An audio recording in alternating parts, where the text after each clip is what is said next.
unaasi na Allah anakupa siha.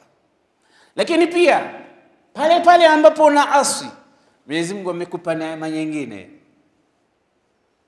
neema ya uwezo wa kufanya kile ambacho unafanya. Ukipeleka mkono unakwenda, ukipeleka chochote kinakwenda. Lau arada Allahu laqasama dhahrak, angekupiga waqasama dhahrak, akakuvunja mti wako wa mgongo, huwezi kusimama ukawa unataharaka kalqaida walqasi. Hakuna kabisa isipokuwa Mungu amekuneemesha, una neema hata wakati unamuasi.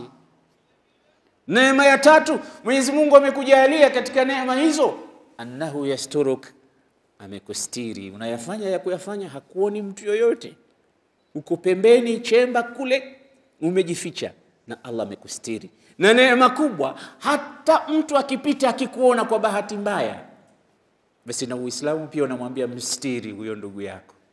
Faman satara akhahu satarahu Allahu yawmal qiyamah, anayemstiri mwenzake na yeye Mwenyezi Mungu atamstiri siku ya kiyama. Yule hana haki ya kuja kusema bwana nimemuona pahala fulani, ndo yale sasa.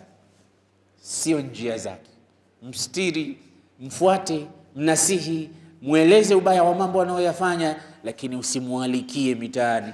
Neema nyingine imekupa. Lakini neema nyingine aliyokupa Allah wakati unamuasi, annahu yaftahu laka baba tauba, anakuambia yafanye unayoyafanya, lakini na mlango wangu wa toba uko wazi, wakati wote gonga uingie. Babu taubati maftuh, inna Allaha yaqbalu taubata ahadikum ma lam yugharghir, rudi kwa Allah, tubu.